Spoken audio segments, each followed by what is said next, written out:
Welcome back friends, welcome to our YouTube channel indiabot.com। आज हम most expected question of political science for competitive exams का video देखेंगे, जो कि SSC, IBPS, railway और UPSC के अलावा और बहुत सारे कॉम्पिटिटिव एग्जाम में पूछे जाते हैं।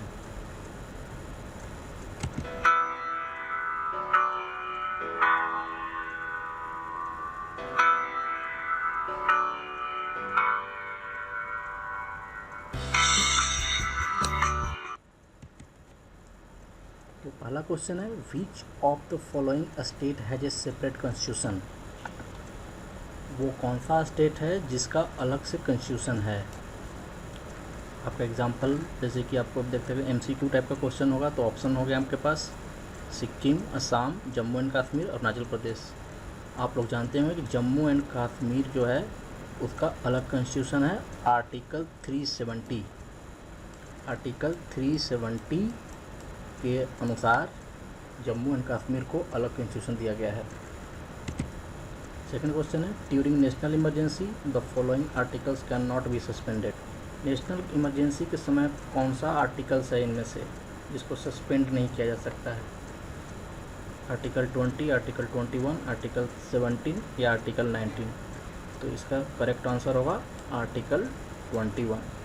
आर्टिकल 21 को हम सस्पेंडेड नहीं देखेंगे। ये आर्टिकल डील्स करता है लाइफ के, मैन के लाइफ्स के लिए। ये सस्पेंड नहीं होता है नेशनल इमरजेंसी में। थर्ड क्वेश्चन है, the fundamental rights of Indian citizen are contained in. जो फंडामेंटल राइट्स हैं, आपको पता होगा कि 7 फंडामेंटल राइट्स हैं, जैसे कि equality, right to equality, right to speech यानी कि फ्रीडम ऑफ स्पीच। ये जो हैं ये कौन से पार्ट में है। इसका ऑप्शन है part 7 of constitution, part 3 of constitution, part 4 of constitution और the 7th schedule of the constitution. तो इसका जो करेक्ट आंसर है वो है पार्ट 3 ऑफ कॉन्स्टिट्यूशन। इसका करेक्ट आंसर क्या होगा फ्रेंड्स, पार्ट 3 ऑफ कॉन्स्टिट्यूशन। आइए नेक्स्ट क्वेश्चन देखते हैं। The word socialist and secular. Socialist का मीनिंग होता है सामाजिक और सेकुलर का मीनिंग होता है धर्मनिरपेक्ष। तो ये कौन से अमेंडमेंट में ऐड हुआ। तो इसके ऑप्शन है आपके पास 41 अमेंडमेंट, 42 अमेंडमेंट, 44 अमेंडमेंट, 52 अमेंडमेंट। तो इसका जो करेक्ट आंसर है वो है 42 अमेंडमेंट। 42 अमेंडमेंट में ये वर्ड सोशलिस्ट और सेकुलर ऐड हुआ था। आइए नेक्स्ट क्वेश्चन देखते हैं। Which articles deals with the official language of the union of India. ये 4 आर्टिकल हैं, इनमें से वो कौन सा आर्टिकल है जो official language of the union India है। तो इसका करेक्ट आंसर होगा फ्रेंड्स सी 343। 343 है आर्टिकल्स जो official language of the union India के लिए डील्स करता है। फिर से एक फंडामेंटल राइट्स का क्वेश्चन है, the fundamental rights can be suspended by the. Fundamental rights हैं, आप जानते हैं कि 7 फंडामेंटल राइट्स हैं, तो can be suspended by the, वो किन के थ्रू सस्पेंडेड किया जा सकता है। आपके ऑप्शन अगर governor, president, law minister, prime minister हैं, तो प्रेसिडेंट के थ्रू ये सस्पेंड किया जाता है। आप ये भी जानते हैं कि first man of the country हमारे प्रेसिडेंट होते हैं, इसलिए fundamental rights can be suspended by the president. Who among the following was the first viceroy of India. ये बहुत जगह क्वेश्चन होता होगा, आप देखे होंगे बहुत सारे कॉम्पिटिटिव एग्जाम में क्वेश्चन आते हैं। अगर आपके पास ऑप्शन है Lord Ripon, Lord Curzon, Lord Mountbatten और लॉर्ड कैनिंग, तो ये जो सही इसका आंसर है वो है Lord Canning. Lord Canning first viceroy of India थे। Who decides whether a bill is money bill और नॉट। कौन डिसाइड करता है जो बिल है वो मनी बिल है कि नहीं। अगर आपके पास ऑप्शन है एमसीक्यू में, speaker of the Lok Sabha, the president, the prime minister and the parliament select committee. Parliament select committee वो कमेटी होती है जो पार्लियामेंट में जो मेंबर हैं वो सिलेक्ट करते हैं उस कमेटी को, वो होती है पार्लियामेंट सेलेक्ट कमेटी। तो इसका करेक्ट आंसर है friends speaker of the Lok Sabha. क्या आंसर होगा, स्पीकर डिसाइड करते हैं कि ये जो बिल जो लाई गई है वो मनी बिल है या नहीं। The constitution of India was adopted on, ये बहुत ही कन्फ्यूजिंग क्वेश्चन है। The constitution of India was adopted on, आपका ऑप्शन है 26 जनवरी 1950, 26 जनवरी 1949, 26 नवंबर 1949, 15 अगस्त 1947। तो इसका जो करेक्ट आंसर होगा, आप थोड़ा कंफ्यूज हो जाएंगे, इसका जो करेक्ट आंसर है 26 नवंबर 1949 है। बहुत सारे लोग 26 जनवरी 1950 को करेंगे, लेकिन नहीं, इसका जो आंसर है the constitution of India adopted on 26 November 1949।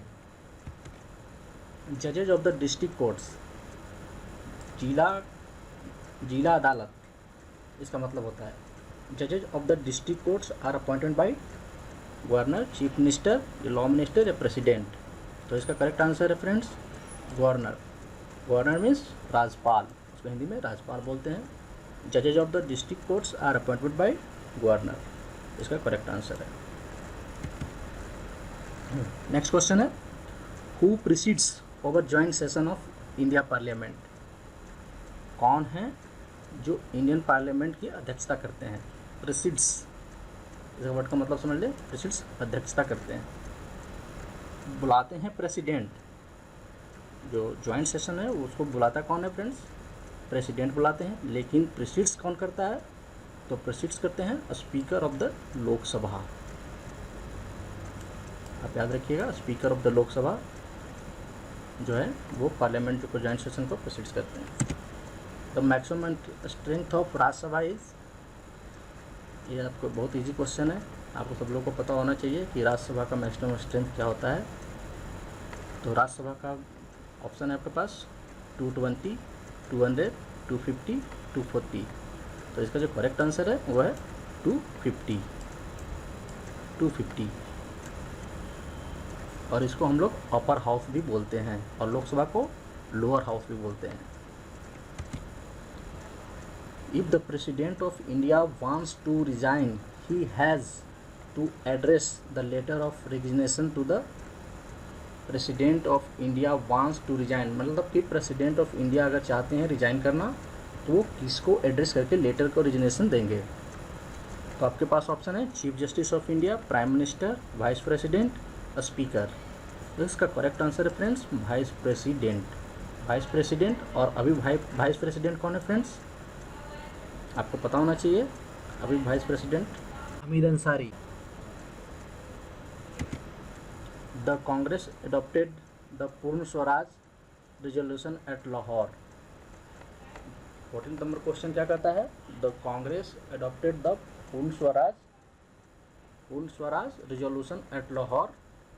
इसका आपका ऑप्शन है 31 अप्रैल 1929, 31 दिसंबर 1929, 12 मार्च 1930, 8 अगस्त 1949।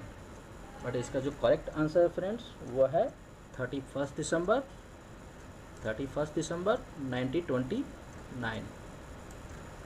आइए नेक्स्ट क्वेश्चन देखते हैं। The vice president of India is elected by, तो वाइस प्रेसिडेंट हैं उनको कौन इलेक्ट करते हैं। Vice president of India is elected by, आपका ऑप्शन है state legislature, 2 houses of parliament, state government या पीपुल। तो ये है 2 हाउसेस ऑफ पार्लियामेंट, यानी कि लोकसभा, राज्यसभा, या आप उसको लोअर हाउस या अपर हाउस भी बोल सकते हो। आइए नेक्स्ट क्वेश्चन देखते हैं। In addition to Rashtrapati Bhavan at Delhi, where else in India are official residence of the president located. जो राष्ट्रपति भवन दिल्ली में है उसके अलावा इंडियन प्रेसिडेंट का ऑफिशियल रेजिडेंस कहाँ है। तो आपके ऑप्शन है हैदराबाद बेंगलुरु, हैदराबाद शिमला, हैदराबाद भोपाल, हैदराबाद लखनऊ। तो आप देख सकते हैं कि सब में हैदराबाद है, तो एक तो कन्फर्म है कि हैदराबाद ही होगा, और एक और पता लगाना है तो ये शिमला है। तो है हैदराबाद एंड शिमला। दिल्ली के अलावा हैदराबाद और शिमला में भी ऑफिशियल रेसिडेंस होते हैं राष्ट्रपति के, यानी कि राष्ट्र भवन। State governor is appointed by, state governor जो होते हैं यानी कि राज्यपाल, राज्य के राज्यपाल, वो किसके थ्रू अपॉइंट किए जाते हैं? तो आपके पास जो ऑप्शन होंगे वो central cabinet, chief justice of supreme court, speaker of Lok Sabha या प्रेसिडेंट ऑफ इंडिया। तो यह है president of India. President of India के थ्रू गवर्नर को अपॉइंटमेंट किया जाता है। If the position of president and vice president are vacant, if the position of president and vice president are vacant, who officiate as a president of India. अगर president और vice president का जगह खाली है तो वो कौन है जो प्रेसिडेंट के तौर पे काम करते हैं, जो प्रेसिडेंट के काम को देखते हैं? अगर इसका ऑप्शन है the prime minister of India, chief justice of India, the speaker of Lok Sabha और नॉन ऑफ दिस, ये इसका राइट आंसर होगा the chief justice of India. और आप लोग को पता होना चाहिए कि अभी चीफ जस्टिस ऑफ इंडिया कौन है? Jagdish Khehar, chief justice of India. Salary of the जजेज of the supreme court are determined by, जो सैलरी होती है, जो तनख्वाह होती है, वो जजेज की, जो सुप्रीम कोर्ट के जज होते हैं, वो किसके थ्रू डिटरमाइन किया जाता है? तो आपका ऑप्शन है पे commission of appointment by the president, law commission, parliament और काउंसिल ऑफ मिनिस्टर। तो राइट आंसर है पार्लियामेंट। जो इंडियन पार्लियामेंट होता है वो डिसाइड करता है कि जजेज की सैलरी कितनी होगी, जो कि सुप्रीम कोर्ट के जज हैं। Who among following was the first woman chief minister in independent India? ये क्वेश्चन है कि फर्स्ट वुमेन चीफ मिनिस्टर कौन थी? अगर आपके पास ऑप्शन है सरोजिनी नायडू, सुचेता कृपलानी, अमृत कौर और राबड़ी देवी, तो आपको तो पता होगा राबड़ी देवी तो हो नहीं सकती है क्योंकि बहुत लेट से बनी है, 2000 के आसपास। तो इसका सही आंसर है सुचेता कृपलानी, जो कि उत्तर प्रदेश की मुख्य मिनिस्टर थी, यानी कि उत्तर प्रदेश की चीफ मिनिस्टर थी, इंडिपेंडेंस इंडिया की पहली वुमेन चीफ मिनिस्टर। तो फ्रेंड्स एक और बात है कि जो हम लोग जो डिस्क्रिप्शन बॉक्स में जो लिंक देते हैं उसमें अब ग्रुप का भी लिंक दिया जाएगा और आप उस ग्रुप में अपने क्वेश्चन को डिस्कस कर सकते हैं, या आपको कुछ डाउट हो तो आप क्वेश्चन उस पर कमेंट कर सकते हैं, उस आप दूसरों से डिस्कस कर सकते हैं। तो thanks friends, thanks for watching my video. आप हमारे चैनल को सब्सक्राइब कर लें अगर अभी तक सब्सक्राइब नहीं किया है तो, और वीडियो अच्छा लगा तो उसको लाइक कर लें। आप हमको फॉलो भी कर सकते हैं facebook.com पे, ट्विटर पे, गूगल प्लस पे और इंस्टाग्राम पे। Thanks friend, thanks for watching my video.